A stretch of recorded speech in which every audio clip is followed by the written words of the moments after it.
Bonjour à tous et à toutes et bienvenue sur mon premier tutoriel destiné à évoquer un sujet qui, je trouve, n'est pas assez souvent évoqué sur les vidéos françaises, lié au framework Laravel, c'est-à-dire comment créer des requêtes Ajax de type asynchrone avec ce framework PHP et la librairie JavaScript jQuery. Avant de rentrer dans le vif du sujet, je préfère tout de suite vous mettre en garde d'avoir au moins les notions de base nécessaires au framework Laravel, c'est-à-dire comment créer des contrôleurs, des routes, bien assimiler le schéma MVC et comment utiliser par exemple Eloquent et le Query Builder pour faire des requêtes. Sinon, vous n'allez pas comprendre grand-chose. Et bien évidemment, d'avoir quelques notions de base en JavaScript, mais vraiment les notions élémentaires, et savoir utiliser par exemple simplement les sélecteurs de la librairie jQuery. Voici donc l'exemple que je vous propose de réaliser aujourd'hui pour illustrer mon tutoriel. L'objectif va être de faire une petite application de recherche de jeux vidéo par type de console. Ce n'est pas très original, je vous l'accorde, mais je pense que cela va vous montrer concrètement comment mettre en place la technologie Ajax avec le framework Laravel et jQuery. Donc sur cette page-là, nous avons un formulaire HTML des plus classiques avec une liste déroulante dans laquelle nous pouvons choisir une console. D'accord ? Le but va être de lancer des requêtes Ajax asynchrones vers la base de données pour renvoyer la liste des jeux vidéo de la console sélectionnée ici. Et lorsque l'on clique sur le bouton rechercher, nous allons avoir la liste des jeux qui va s'afficher sans avoir un rechargement complet de toute la page ici. Et lorsqu'une nouvelle console sera sélectionnée, après avoir cliqué sur le bouton rechercher bien sûr, une nouvelle liste de jeux vidéo va apparaître et va actualiser la liste précédente. Voici donc ce que je vous propose de réaliser, pas à pas, sans vous expliquer la création de base en partant de zéro. Je préfère me focaliser sur les parties les plus intéressantes afin que vous compreniez comment mettre tout ça en place. Voici concrètement de quoi se compose le projet en question. Nous allons avoir une application basique 5.8 de Laravel dans laquelle un layout portant le nom de app.blade.php a été créé, dans lequel nous allons retrouver l'appel du framework CSS Bootstrap et l'appel de la librairie JavaScript jQuery en fin de page. L'importation du content via la directive yield va se charger d'aller appeler le contenu des pages de ce projet-là. En l'occurrence, il n'y en aura qu'une seule. Au niveau de la page web, c'est-à-dire les routes, nous allons simplement appeler une URL qui porte le nom de search, qui elle-même va se contenter de charger la vue portant le nom de search, qui se situe ici. Cette vue-là va se contenter de charger le formulaire HTML que je viens de vous présenter, dans lequel nous retrouvons la liste déroulante avec les consoles, le bouton de validation du formulaire et le tableau qui va être chargé par l'intermédiaire de la requête Ajax et qui, précisément ici, dans le tbody portant l'id results, va charger la liste des jeux vidéo issus de la requête asynchrone vers la base de données. Et pour finir, nous allons avoir un fichier JavaScript qui va contenir le code jQuery qui va se contenter de faire la requête Ajax. À partir de maintenant, voici les étapes à suivre pour créer vous-même vos propres requêtes Ajax fonctionnelles. La première étape va être de créer une classe de type modèle pour faire la liaison avec une table en particulier de la base de données. Dans notre exemple, j'ai simplement créé une table qui porte le nom de Games dans laquelle nous allons retrouver tous nos jeux vidéo. La convention Laravel veut que, normalement, pour une liaison entre une classe modèle et une table de base de données, le modèle doit être au singulier et la table au pluriel. En l'occurrence là, nous allons créer un modèle portant le nom de game. Et pour créer un modèle, il suffit de taper php artisan make modèle et ensuite le nom du modèle. Dans notre exemple, c'est game. Ensuite, il faut créer un contrôleur qui va s'occuper d'aller faire les recherches vers la base de données via Eloquent, et ensuite la logique associée. En l'occurrence, pour créer un contrôleur, il faut passer par la commande PHP artisan make contrôleur, et ensuite nous allons l'appeler games controller. Une fois cela fait, vous verrez que dans votre application maintenant, le contrôleur games controller a été créé et la classe game a été contrôlée dans le namespace app. Une fois cela fait, il faut créer la requête Ajax dans le fichier JavaScript. Ensuite, au niveau de votre fichier JavaScript, il faut lancer l'événement qui permettra de lancer des actions au clic du bouton recherché. Donc là, nous allons créer un événement de type clic sur le bouton qui porte le nom confirme search de mémoire.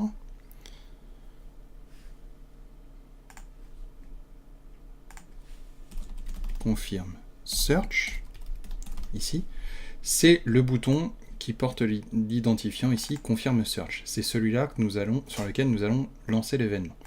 Et le troisième paramètre correspond à une fonction de callback dans laquelle nous allons passer l'argument event, et vous allez comprendre pourquoi. Le premier élément de notre événement est d'éviter le rafraîchissement du formulaire. C'est-à-dire que sans cette directive-là, le formulaire présent sur cette page-là va recharger toute la page lorsque nous allons cliquer sur le bouton rechercher. Et ce n'est pas ce que nous souhaitons. Ensuite, il faut stocker dans deux variables, dans un premier temps, la plateforme en question, en récupérant le contenu du champ qui porte le nom plateforme de mémoire, ici, qui correspond à cet ID ici, c'est-à-dire que nous allons récupérer l'élément de la liste déroulante qui est sélectionné, et ensuite récupérer le token, la valeur du token CSRF. C'est-à-dire que ce token CSRF qui est appelé ici doit être envoyé avec votre requête Ajax, sinon cela ne fonctionnera pas. Et il faut savoir que ce token-là est généré sur votre page HTML par l'intermédiaire d'un champ input de type hidden. Donc nous allons récupérer sa valeur directement en sélectionnant via jQuery le champ de type input portant l'attribut hidden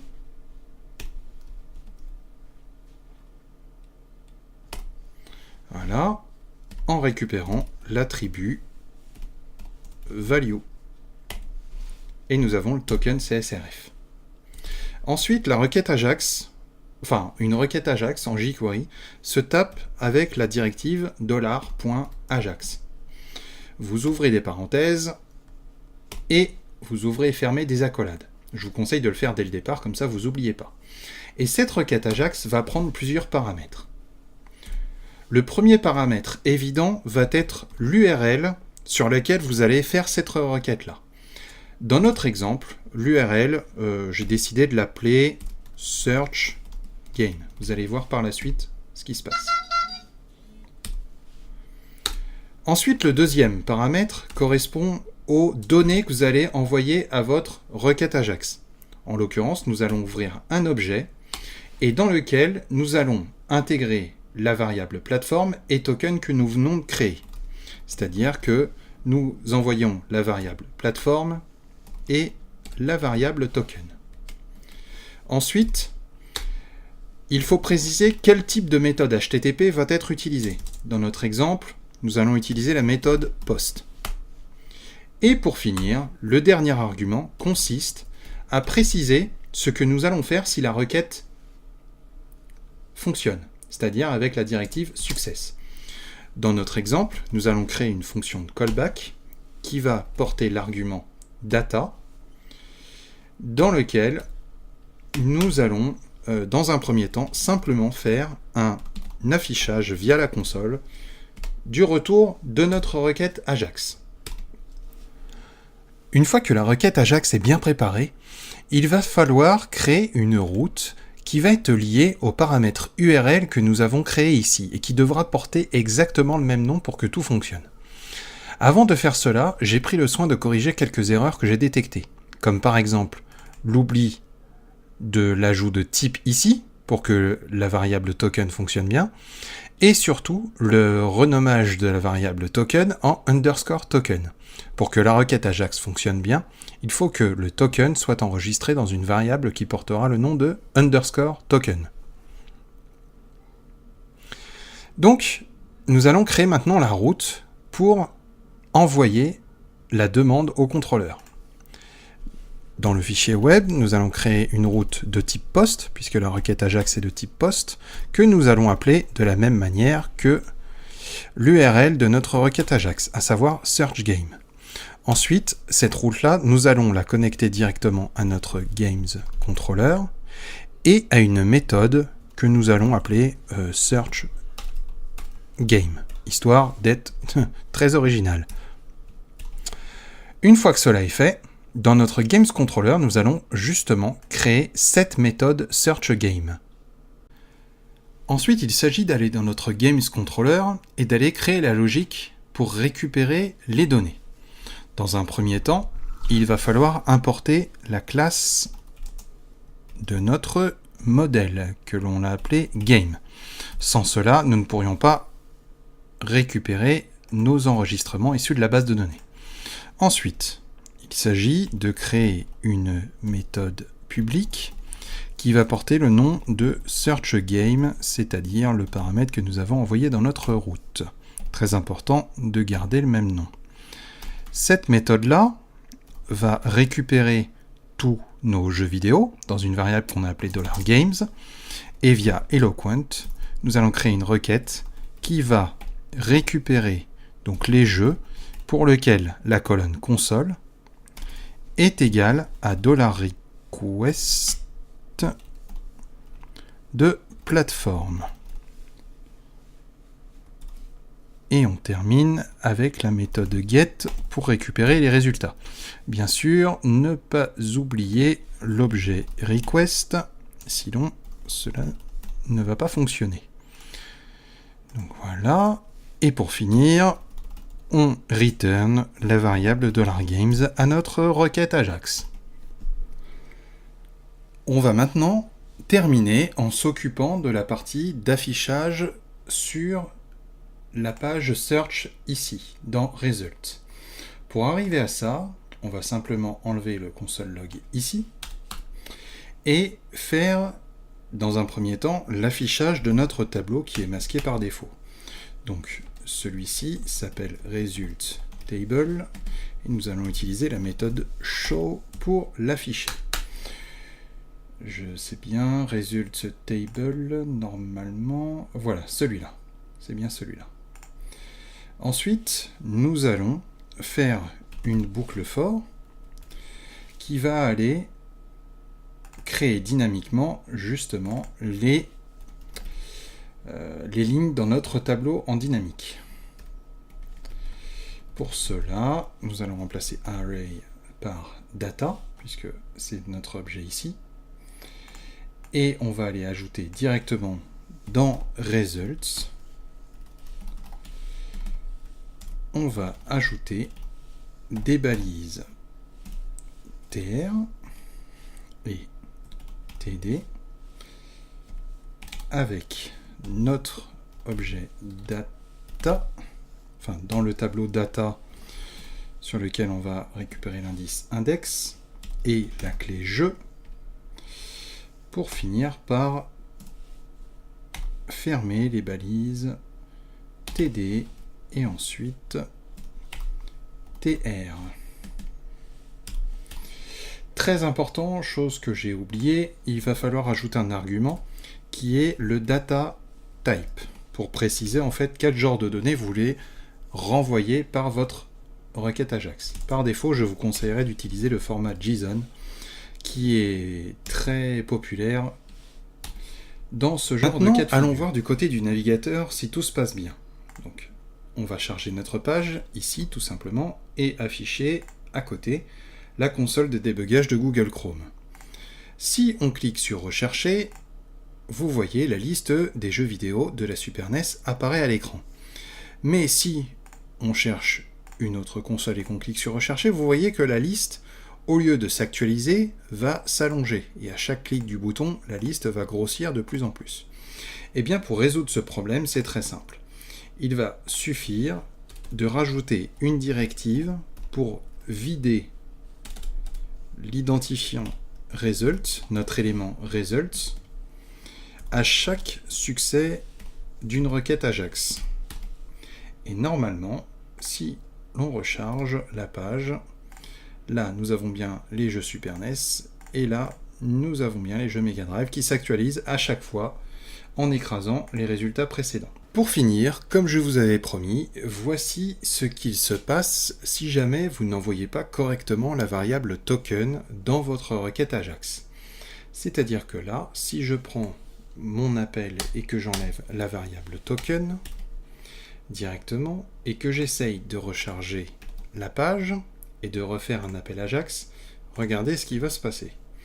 Donc via la console DevTools, vous allez voir que si j'appelle la console Super NES, la requête qui pointe vers l'URL Search Game ne renvoie plus un code 200, mais un code 419. C'est-à-dire que là, ce code-là signifie qu'en fait, le token n'a pas été envoyé, et donc du coup, la requête n'a plus fonctionné. Voilà, j'espère avoir fait le tour, vous avoir bien expliqué comment fonctionnent les requêtes Ajax avec Laravel et jQuery. En attendant, si vous avez la moindre question, n'hésitez pas dans les commentaires, et je me ferai un plaisir de vous répondre. Sur ce, je vous dis à plus tard, et bonne soirée. Voici donc l'exemple que je vous propose de réaliser aujourd'hui pour illustrer mon tutoriel. L'objectif va être de faire une petite application de recherche de jeux vidéo par type de console. Ce n'est pas très original, je vous l'accorde, mais je pense que cela va vous montrer concrètement comment mettre en place la technologie Ajax avec le framework Laravel et jQuery. Donc sur cette page-là, nous avons un formulaire HTML des plus classiques avec une liste déroulante dans laquelle nous pouvons choisir une console. D'accord ? Le but va être de lancer des requêtes Ajax asynchrones vers la base de données pour renvoyer la liste des jeux vidéo de la console sélectionnée ici. Et lorsque l'on clique sur le bouton Rechercher, nous allons avoir la liste des jeux qui va s'afficher sans avoir un rechargement complet de toute la page ici. Et lorsqu'une nouvelle console sera sélectionnée, après avoir cliqué sur le bouton Rechercher bien sûr, une nouvelle liste de jeux vidéo va apparaître et va actualiser la liste précédente. Voici donc ce que je vous propose de réaliser, pas à pas, sans vous expliquer la création de base en partant de zéro. Je préfère me focaliser sur les parties les plus intéressantes afin que vous compreniez comment mettre tout ça en place.